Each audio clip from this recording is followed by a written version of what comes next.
कटे रात ये, कैसे कटे रात, कैसे कटे रात ये, कैसे कटे रात। तन्हाइयाँ हैं, रुसवाइयाँ हैं, सहमे हुए हैं जज्बात, कैसे कटे रात।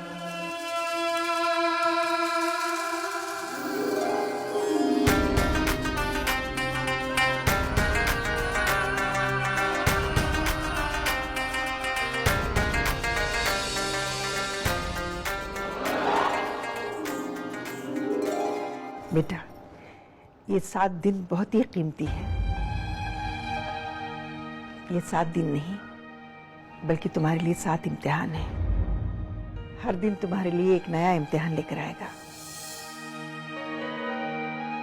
इस इम्तिहान में इस घर की किस्मत छुपी हुई है। अब इस घर की तकदीर तुम्हें ही लिखनी है।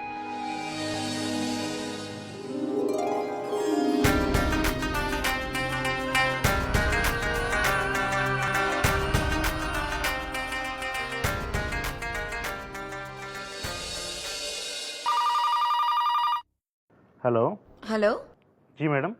जी, मैं मिस्टर आमिर और मिसेस ज़ारा के यहाँ से बोल रही हूँ जी। उनकी फ्लाइट टिकट्स के बारे में मुझे कुछ। क्या?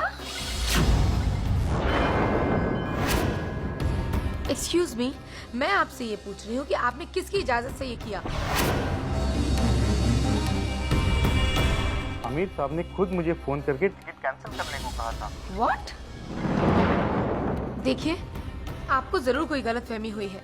ऐसा नहीं हो सकता।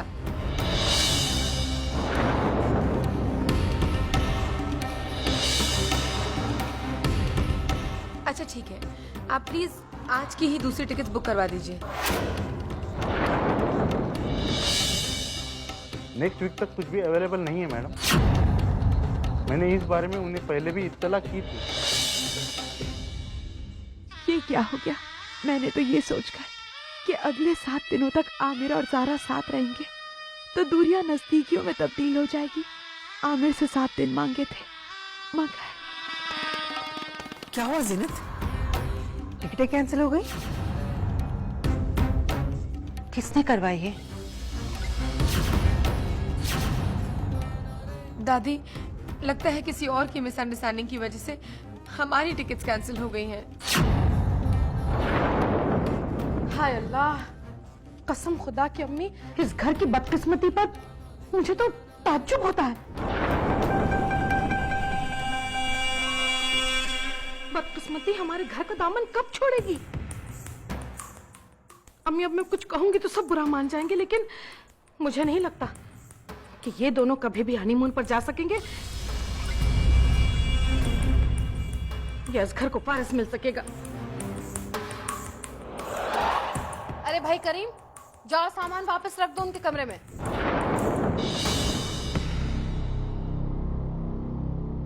अब मैं क्या करूं? आखिर ये सब कैसे हो गया?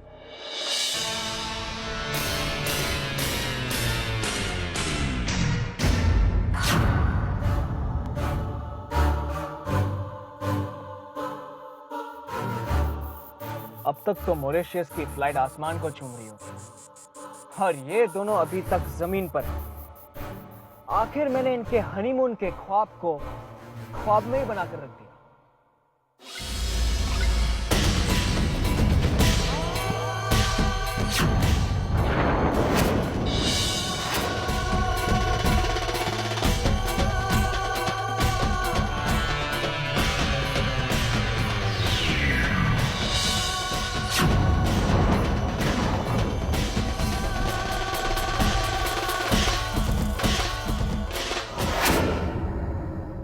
शिरीन, ये लोग कहाँ जा रहे हैं? पता नहीं ब्रदर।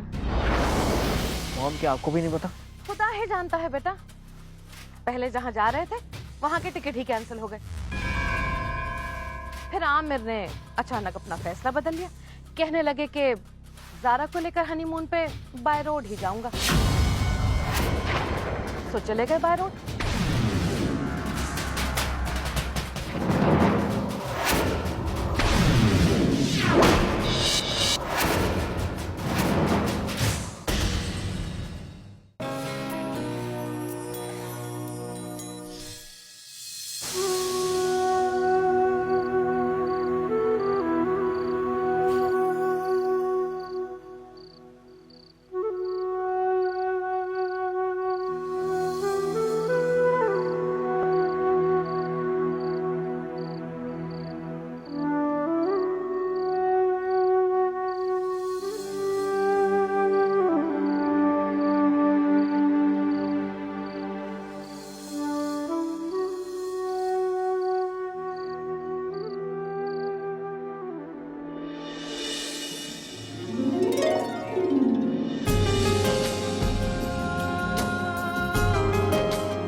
बदल देगी मुझको भी तेरी वफा, एक तू ही क्यों सहे हर सजा। अब तो तेरे साथ ही रहना है हमको, चाहे खुशी हो चाहे फिर गम। क्या है ये दर्द जो तू साथ है, मेरी जिंदगी अब तो तेरे हाथ है। हर जख्म में जैसे गए भूल, साथ है तेरा मंजूर। हाँ अब तो तेरे साथ, अब तो तेरे। अम्मी जान, खान साहब के अब्बा हुजूर हज से लौट कर आए थे, ये आबे जमजम दे गए हैं। या मेरे परवरदिगार, हमारा खानदान और हमारी खुशियाँ सलामत रहे। आमीन आमीन आमीन आमीन। आमीन। अम्मी जान, हम ये सोच रहे थे कि क्यों ना इस मुबारक जमजम का एक हिस्सा जीनत के घर वालों तक भी पहुंचा दिया जाए। हाँ हाँ, क्यों नहीं, बड़ा ही नेक ख्याल है। तो चलिए बेगम साहिबा, आप भी हमारे साथ जीनत के घर वालों के पास तशरीफ ले चलिए। मैं? हाँ भाई, हम आप ही से तो कह रहे हैं, आखिर एक आप ही तो इकलौती बेगम है हमारी। अब कुछ कहूंगी ना आपसे तो आप बुरा मान जाएंगे, लेकिन कभी कभार अपनी जबान अपनी जेब में रख लिया कीजिए। अरे बड़े बुजुर्ग हैं घर में, हर एक के सामने मजाक करना शुरू कर देते हैं।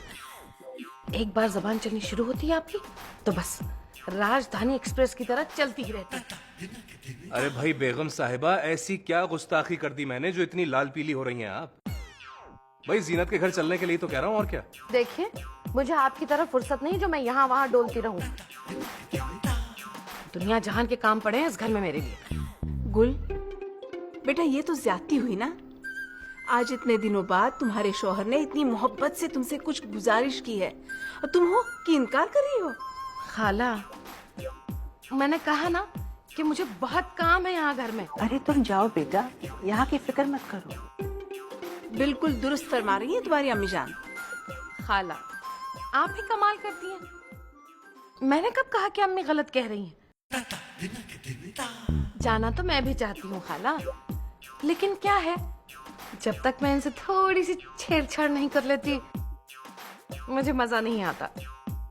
वैसे कहते हैं ना कि नोक-झोंक करने से मोहब्बत बढ़ती है, क्यों जी? हाँ जी।